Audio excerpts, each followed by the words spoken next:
Somos un mundo diverso. Tenemos alrededor de 7.000 lenguas originarios. Estamos hablando que tenemos la oportunidad de aprender y de conocer el mundo 7.000 maneras. Entonces nosotros tenemos que aprender a vivir en diversidad. Diversidad en cuanto a lenguas, diversidad en cuanto a maneras de convivir, en cuanto a maneras de crear diálogos y de relacionarnos.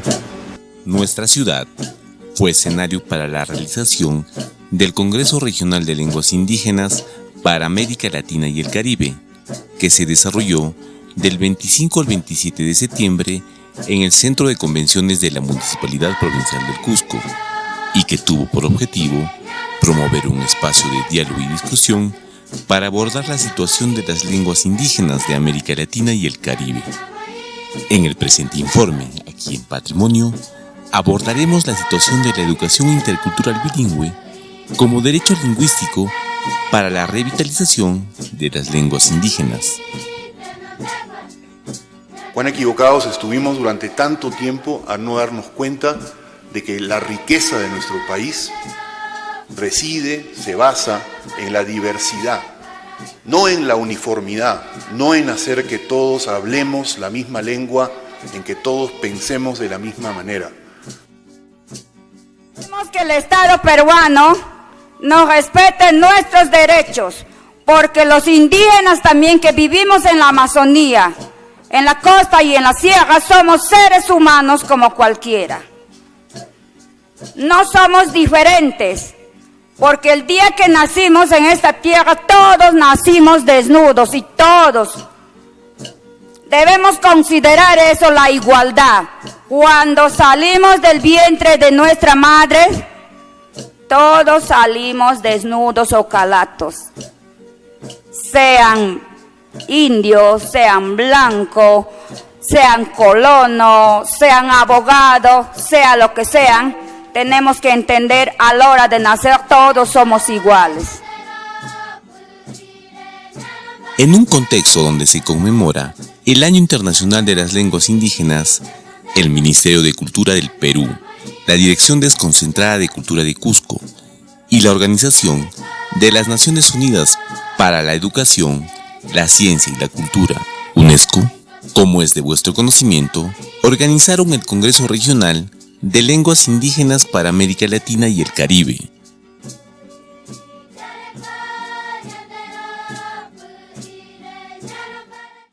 Cuando llegaron los europeos a la costa norte del Perú, en esa región se hablaban el mochica, el quignam, el tayán, el sechura, la lengua pescadora, el culi.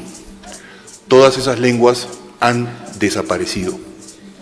La última mujer que habló mochica y que fue grabada por Heinrich Brüning, un investigador alemán que vivió en Lambayeque a fines del siglo XIX, la última mujer que lo habló, se extinguió, murió, y con ella murieron miles de años de formación, no solamente de la lengua mochica, de la cultura mochica, de la idiosincrasia mochica, de la forma de ver el mundo de los mochicas. Y hoy día no podemos siquiera citar a las divinidades de los mochicas. Hoy día los grandes monumentos de esa región del Perú que tanto nos sorprende son mudos testigos de un pueblo que desapareció. Mudos testigos, porque no podemos ni siquiera saber cuál era el nombre de la Huaca de la Luna.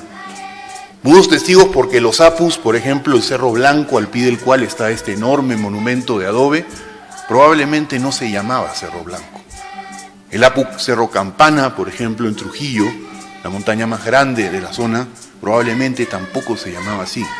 Cuando perdimos la lengua, perdimos todo el conocimiento de las sociedades que se desarrollaron ahí, toda la adaptación, toda la tecnología de la pesca, toda la tecnología de la irrigación, todas las interacciones humanas se fueron con la lengua.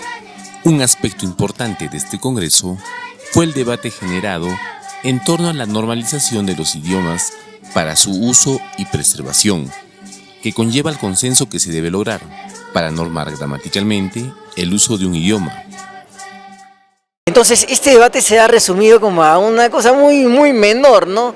Muy menor, que es la pelea de si son 5 o 3 vocales, ¿no? El mundo académico el mundo académico, o sea, decir, los lingüistas de todo el mundo ya tienen un consenso sobre el tema, ¿no? Y es decir, que el quechua es una lengua de 3 vocales, ¿no? El proceso de formalización del alfabeto de cada lengua indígena para su escritura y lectura, con su respectiva gramática pedagógica, se conoce con el nombre de normalización. Va acompañado de guías, manuales y materiales técnicos para su uso social y cultural. Este proceso constituye un paso trascendental para impulsar y desarrollar los procesos educativos y pedagógicos de nuestras lenguas originarias, que utilizan amplios sectores de peruanos y peruanas. Un proceso de normalización es en sí mismo el proceso de establecer la forma en la que se escribe una lengua. Los procesos de normalización de la forma de escribir una lengua jamás tocan ni un pelo de la forma en que se habla la lengua. Esto no podría ser de otra manera. El mejor ejemplo es el castellano. Las diversidades de formas de hablar castellano en el mundo son muchísimas, ¿no? Sin embargo, todos leemos y escribimos de una manera el castellano.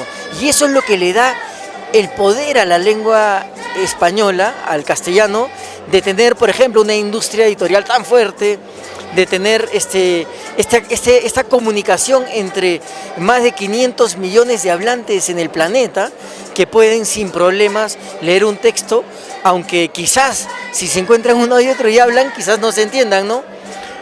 Como de hecho ocurre porque las variedades de castellano son muy distintas entre sí.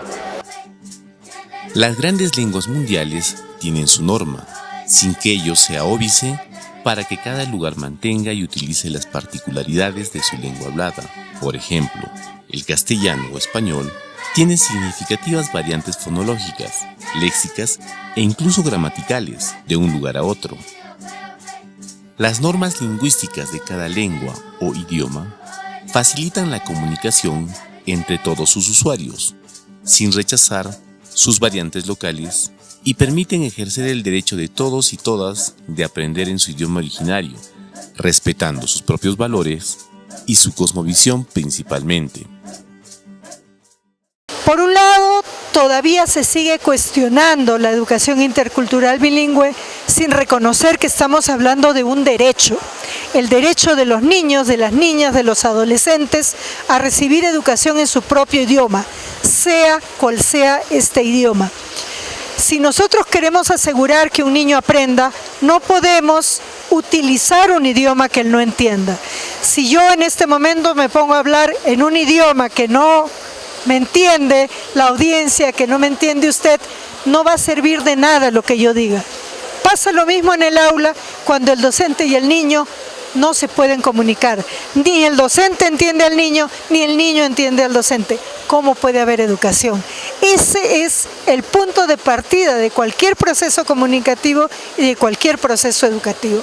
Si queremos educación de calidad, y dicen nuestros gobiernos, la educación es la base para salir de la pobreza, para tener desarrollo, para tener trabajo digno, para tener salud. Digo, si no tenemos educación de calidad, ¿cómo podemos lograrlo? En el Congreso Regional de Lenguas Indígenas participaron autoridades, líderes indígenas, investigadores y población en general, ávida de conocer sobre los derechos de las poblaciones indígenas, quienes defienden y exigen el respeto a su cultura, y en donde se lograron consensos para la conservación de las lenguas indígenas de América Latina y el Caribe. El Estado debe promover espacios en donde los jóvenes puedan no solamente discutir, aprender, sino también compartir lo que significa su lengua originaria.